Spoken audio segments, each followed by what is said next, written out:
In today's show, Regina whips up a homemade barbecue sauce to top off a grilled vegetable pita, and her special guest grills polenta and tofu marinated in a thick, rich adobo sauce. Regina also discovers a modern chuck wagon and learns how to make a choco-berry power buzzer.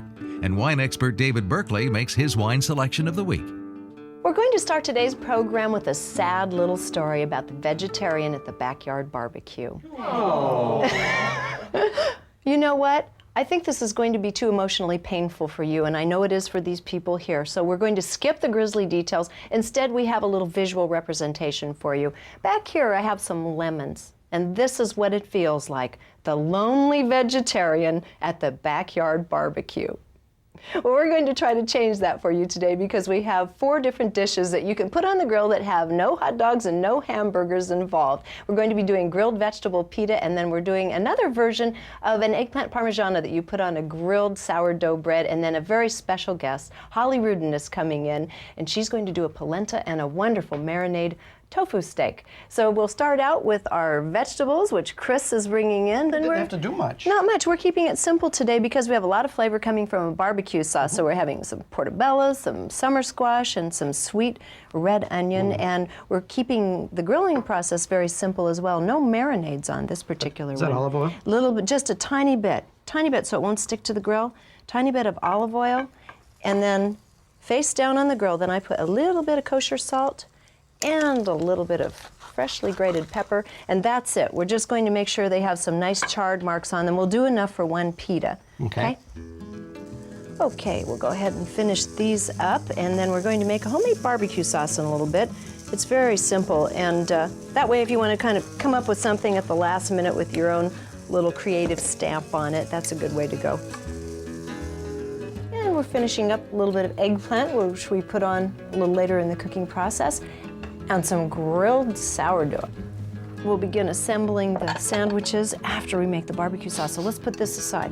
We'll swap this out. Everything smells good already. It smells like barbecue sauce, and you haven't even mixed it I know, yet. we haven't. Do you ever make your own barbecue sauce? I haven't. It just didn't work, so I buy a bottle. You know what? I hope this works. I've made it. I think it's really good. This one has a little bit of sweetness and a little bit of smokiness. I really like smoky barbecue sauce. So we're starting out with, I think this is kind of the base for most of them, unless you're getting into fancy ones that need to be cooked. We're starting out with ketchup, about a 1/2 cup of ketchup. Okay. Any garden variety will do. Ketchup or ketchup, either one. Ketchup or ketchup, you're right. Is that olive oil? And then olive oil, you can put as much or as little. Again, this is not a science. You can throw anything you want in here as long as it tastes good to you, personally. Okay. That's That's all that matters. And then actually, in a little bit, we're going to need to thin it out with a little bit of water. Okay. And then here we have balsamic vinegar, and just a teaspoon or 2, because it already adds sweetness, and we're putting molasses in, which I know this is molasses because it's Nice and thick. nice and thick. A little bit of molasses. Now some people use brown sugar or they use honey. I really like the flavor of molasses, and plus it adds some nice vitamins and minerals. And then Worcestershire. Worcestershire. This is good. Some people add steak sauce to it. And the last little brown one is liquid smoke. Ooh, it is indeed. And it looks like we have about, It's about a teaspoon. teaspoon to a teaspoon. Yeah, okay. And then a little bit of mustard, and you can use any mustard. I don't tend to use a lot of really Spicy. heavy, spicy ones, only because of the amount of horseradish in there. It's like kind of like cilantro. I'm just not sophisticated enough to really appreciate horseradish. Yes, sorry, it's the way it is. And then this is a secret someone told me. Her family's from the Midwest, and when they make barbecue sauce, they always put a little pinch of cinnamon in there. Oh, okay. I can understand that. That would go good in there. Yeah, especially with vegetables. Well, with anything really. But there's a healthy I pinch. recognize your favorite, cayenne. I have cayenne in almost everything. Yes.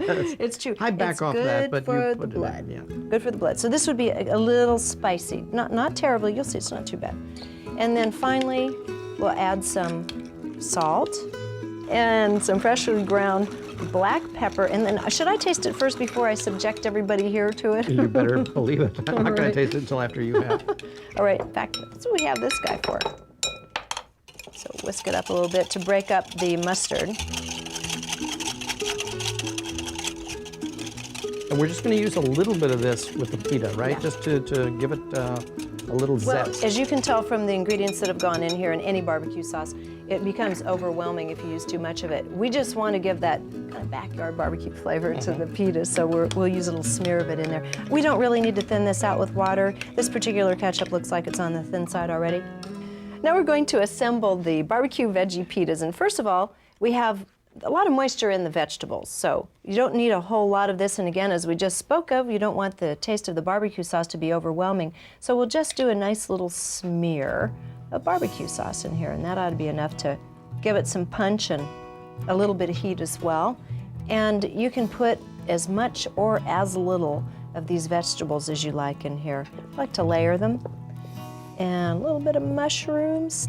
And finally, we're going to put the grilled onions in, which I like to use in a lot of different recipes. In fact, I make a green enchilada casserole with grilled onions and grilled vegetables. It's wonderful. It'll be coming up in another program. And to finish it off with a little bit of moisture and just to add a nice fresh flavor, I'm going to put some of the usual condiments. Well, how about if we put them under there? There we go. A little bit of curly green lettuce. And voila, we have our vegetable pita, and I can guarantee you that your hamburger eating friends would love to have a taste of this one. Now, as quickly, we're going to put together this version of a Parmigiana. Here we have the eggplant, which we put on the grill when you weren't looking. And I like to use the Japanese eggplant. Just a little bit more tender. I just like Japanese eggplant. And Chris, you have the pasta sauce going? Indeed. You could be lazy. You could go ahead and make your own pasta sauce, but you don't need to. If you have one from the store that you like, I like it with a little bit of kick to it. This one I think has some cayenne pepper in it. I took another shortcut too because I heated it in the microwave. Ooh, okay.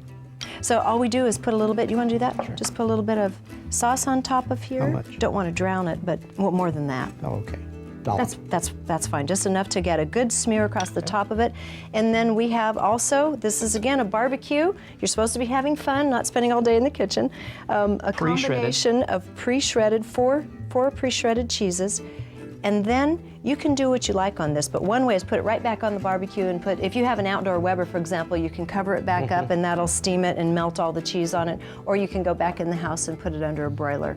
And then you have a little eggplant Parmigiana on grilled sourdough bread. We're back with Holly Rudin-BraschiCHOCO, and she's going to be, what did you call it now? We are going to do some tofu Fusion cooking. I love this. This lady is very creative, has many, many talents, bilingual, multilingual, an opera singer, and a fantastic chef. I've been teaching cooking for over 20 years, and There I'm you go. certified by the American College of Sports Medicine as a health fitness instructor. She's an overachiever is what we're saying. in short. We have a lot of fun. She's going to be making this wonderful dish here today of tofu steaks and also grilled polenta. And we start out with a wonderful marinade. We have a little finished version over here, but we need to see how we get this Right, far. well, we're going to make an adobo sauce. And the adobo sauce that I'm going to make starts with chipotle peppers. Now, adobo comes from the Spanish verb adobar, which means to season or to pickle. So I just put in 3 tablespoons of tomato paste, 3 tablespoons of orange juice. That's a concentrate. That's This orange is the juice concentrate. Okay. And I've got some garlic that's going in here. And we have A lot of garlic. This is going to be good. Some cumin, and we're putting in some oregano. The Spanish explorers introduced adobo sauce to the New World because they needed a means to preserve their meats. But we're not going to use adobo sauce on meat, we're using it on tofu. That's why I said we're doing tofu fusion cooking. Which is wonderful because tofu has no flavor to speak of on its own. Very little flavor. Exactly. So anything you pair it with, it's going to take on, and this is That's mighty right. potent That's flavor. right. And Yeah. fusion cooking means that you are going to combine either ingredients or cooking techniques from 2 unrelated international cuisines and create a new recipe. And that's what we're doing today. I just put in the pepper, and now I'm going to put in 3 tablespoons of apple cider vinegar. Does it This is matter? so Does it have to be easy. apple cider vinegar? Can it be a sherry vinegar? Can it be any kind of vinegar you have around? You know Doesn't what? really There matter. is no recipe that's written in stone, Regina. So you can do anything you like to this. But so what I want you to do now with it, I'm telling you, this is so easy, is put that right on I can do the this. blender. Okay, and we're doing. Put a lid on it. We'll put a lid. Thank you. Put a lid on it. They tell me this here all the time. Put a lid on it. All right. Here we're down to a level 2 because we don't want this to splatter too much to get going. No. Oh, doesn't that look good? Nervous now. About to take off. Okay. All right. It's done. What we're using is not plain tofu, Regina. Okay, what we're do we have using here? an extra firm organic tofu because that holds well. It stays firmer on the grill. And before I put the tofu, the adobo sauce on the tofu, what I did was I expressed some water out of the tofu slices simply by wrapping it in some paper towel first so that it would absorb that. So now what we're going to do is we'll put that on the grill with the polenta. This is super, super easy, folks. This one's pre-made. Right. So you don't have to go to all that trouble. All you have to do is cut the plastic off.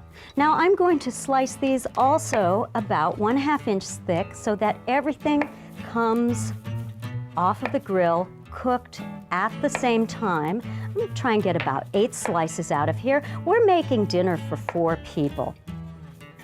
Okay, I'm ready. Okay, we have these 1/2 inch adobo, I call these steaks, adobo tofu steaks. But before we put it on the grill, I want you to spray each side lightly with vegetable oil. Go for it. That ensures that we're going to get a very nice grill mark on there. Put that on. Let's do 4 of these. Here we go. It's a fun and messy project. I'm just going to rub some of this adobo sauce on the polenta. Okay. Wait a minute. Let's get it in there and rub it on. There we go. Give it a spritz. There we go. Other side. How are we doing? This is, let's put a couple of more on here. Okay. There we go. Other side. All right. And anytime you're going to do vegetables on an electric tabletop grill, you really want to put some kind of a little bit of oil, a fat-free oil spray onto it in order to encourage the grill marks. So what you want to do is turn it up to high, and then you're going to cook this. I set this for 7 minutes. When it rings, you turn it over, and you grill it for another 7 minutes. It's going to be gorgeous. Beautiful. Now, while this is grilling, it's going to be about 15 minutes before we'll be back when this will be ready to go. Yes. We're going to go out, take you to a really interesting little story on a brand new item out on the market. It's a, what would you call it? Like, you know how the little pop-up campers, you trail them behind a trailer, a little pop-up, this is a little pop-up kitchen that you can take outdoors with you. Oh, that sounds brand like new. so much fun. I can't wait to see it. Let's take a look. So Bruce, give us a tour of this wonderful little SUT, you call it, sport utility trailer, right? Trailer. The Escape. The Escape trailer. It's a small trailer, as you can see, about 7 feet long by 5 feet wide. We have in the front enough storage to more than double most vehicles' storage capacity of their trunk. We'll go around the front. We might notice the rack on top. Yeah, look at that. And here you have the little rings to be able to secure all your goods. So this is very well designed. Well, let's see what's back here now. Now we're getting into the kitchen, aren't we? This is the kitchen. Okay. Now, it opens up, clips open so that you don't have the wind blowing these doors back at you. A little utility rack here, and here we go. Oh my gosh, it's a real kitchen, isn't it? So you have a work board on the side, 2 of them it looks like. One goes out on the other side. And that adds 14 square feet of counter space, these 2 wings. And this was one of the ideas we had that we thought was really, really nice to be able to have that extra storage. Now this one has the cutout for the barbecue, which I'll get. Okay. And the grill. This is fabulous. And we have the barbecue in place now. Now go ahead and work the sink. You'll see it's, just pump that right up and down. Yeah? Just pull it right up and there you go. Oh, look at that. Here you've got a really strong, steady flow. You don't have to use a lot of muscle to get it. It's not like going down to the well. Very nice. Now what's under here, Bruce? We have a drawer, 3 drawers, large enough to take your silverware utensils. Let's see, yeah, the top one's your silverware drawer. Cookware, very good, pots and pans. And then over here is the cooler. You can see that. The cooler slides out. And you can fit even a larger cooler in there, it looks like. Yes, a larger cooler will go into that spot. Oh, there you go, of course. You gotta have a place to do your dishes. So Bruce, now that we have our little awning up here protecting us from the sun, it's kind of like, I'd call it a modern day chuck wagon, wouldn't you? That describes it very well. All right. Well, it's beautiful. Thank you so much for bringing it here, and it'd be fun to go camp. We've all camped together before. It'd be fun to take this out next time. This is going to be a fantastic looking salsa. Oh, geez. All the flavors here are, well, outside of the cilantro, are among my favorite flavors. And this is going to add a lot of zip and freshness, a real fresh and tang to the other ingredients that you pulled off the grill now. So why don't you? So let's make our avocado and orange salsa. So first we have 1 cup of diced avocados. This is so easy to do. You're going to love it. 1 cup of diced oranges, and these are navel oranges, very easy. 1 cup of tomatoes. This is putting in vitamin C and all the nice antioxidants you get from your tomatoes. And I'm saving this one for last. Flavor, okay. And then for flavor, we have some green onions sliced up, about 1/3 of a cup. And I'm going to mix that up. It's very easy. I've got a question for you. Yes. You were talking about the diced chilies. Yes, diced chilies, Diced the chilies chipotle canned. peppers earlier, the chipotle peppers that we Yes. added into the other sauce. You have a little history on chipotles. Maybe you can Exactly. explain exactly what that is, because it's not Yes. something that is commonly called for in recipes, and there's a very distinct difference between that and, say, for example, standard canned diced chilies. Exactly. Chipotle is comes from an Aztec word called chilpotle, which means peppers smoked. So chipotle peppers are very ancient, Regina, and they are actually smoked jalapeno peppers. This is lemon juice. Lemon juice and sugar, and we need a little bit of salt there. So what I'm doing is I'm dissolving the sugar. Salt, so it'll take a minute Yeah, to dissolve. actually this isn't lemon juice, this is lime juice. That's right, this is lime juice. So what do you think, 2-3 pinches? Oh, salt? go ahead. There we go. That's enough. That's enough. That's enough. And then what You can see I'm stalling on the cilantro, which is sitting off to the side here. Well, we'll make some a little bit for you without the cilantro. And I'm pouring this in. Isn't this lovely? And then I have the cilantro for those of you who love the aroma. Look at how gorgeous this is. Okay, I've Isn't got that mine. appetizing? Now, what we're going to do with this is show you how to present this. Here's Look our at those plate. beautiful stripes. Aren't these gorgeous? And that's We again have what the you talked about by grill not moss. disturbing them. Now imagine serving that to your It's lovely. family for a beautiful presentation. And it's only 270 calories per serving and 9 grams of fat. So it tastes very rich, very luscious, but it really does fill you up because of the protein in the tofu. And everything we've done here is quick, and that's your specialty. Yes. Fast food, but Fast. healthful, fast foods. Feasting in the fast Feasting in the lane, which is fast my lane, the name of the company, book. yes. It's just wonderful. In a moment, we're going to make a healthful libation that has tofu in it. So we're getting back into the smoothie thing here, and we're going to be using silken tofu as the protein source in the drink rather than milks and such. So we'll clear this away, and we'll be right back with the smoothie.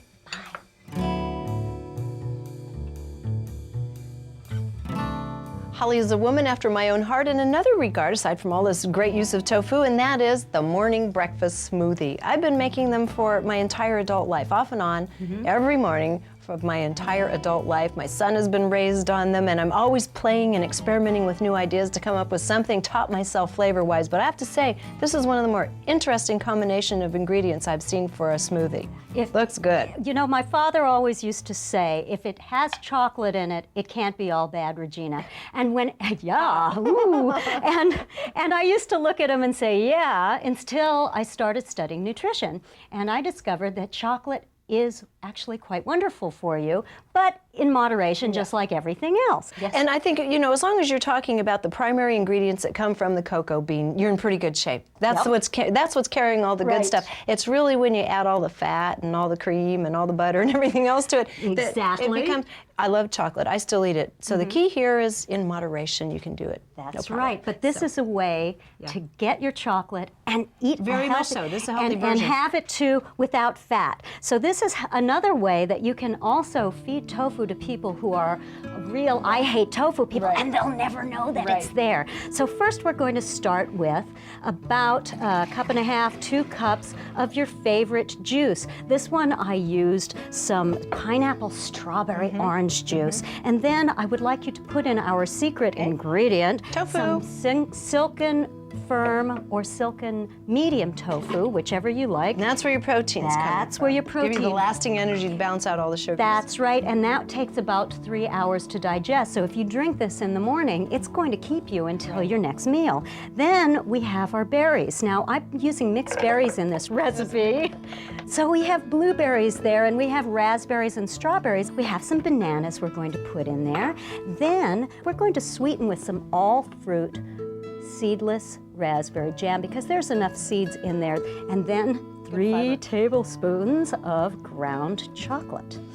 All you have to do is put it on the blender. And you don't need to put ice in this one because of the frozen berries. Exactly. So it doesn't, the ice just dilutes the flavors a little bit anyway. Start it on low, just to keep the lid from popping off. Look at that girl go. I can't wait to taste this. A little bit for you. Oh, yum. I am so excited that you're tasting this because this is one of my favorite. I've written a lot of recipes for tofu shakes for all of the different corporate classes that I teach. Here we go. Bon santé.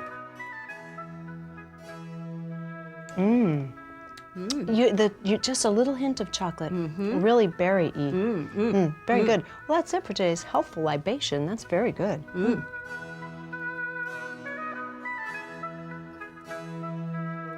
What's so wonderful about this, too, is you have a lot of complex flavors, and I'm going to be very curious to see what our wine expert, David Berkeley, will serve with this.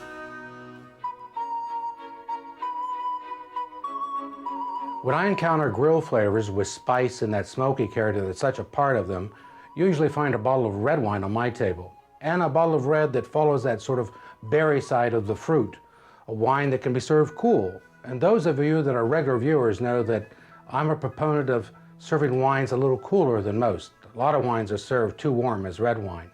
The Beaujolais I'm going to suggest at first comes from the region of Beaujolais in France, and it should certainly be served cool or cold. You can also find Gamay Beaujolais from California. Now, the wine we want to feature is Zinfandel. Zinfandel is multiple personality, not split personality, but multiple personality. It can be white Zinfandel all the way to port and everything in between. Now, some Zinfandels that are late picked, well, they're monsters. They have deep, dark, ripe fruit, maybe even overripe, and they have high alcohol. They're really monsters. As good as they can be, they're not quite right for these dishes. I'm going to suggest that you look for, or even ask for, one of those charming brambleberry styles of Zinfandel with that bright, youthful fruit that they have. Also inherent in those kind of wines is a nice spice that goes so well with that smoky character from the grill.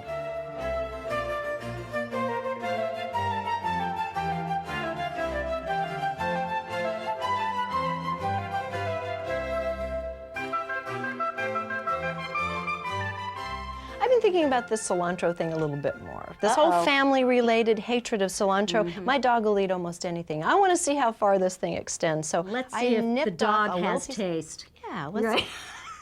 I think that implies that I do not, but I'm going to let it slide for the moment.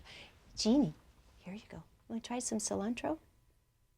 Gourmet dog. Nope, she doesn't like it either. What can I say? It's genetic. You've been wonderful. Thank you so much. These are terrific recipes. I did taste the cilantro-less version, and it is fabulous, and I'm sure this is for people who love cilantro. So until next time, thank you for your time again. Thanks so much for having me. To find out more about Regina's Vegetarian Table, visit our PBS website at pbs.org.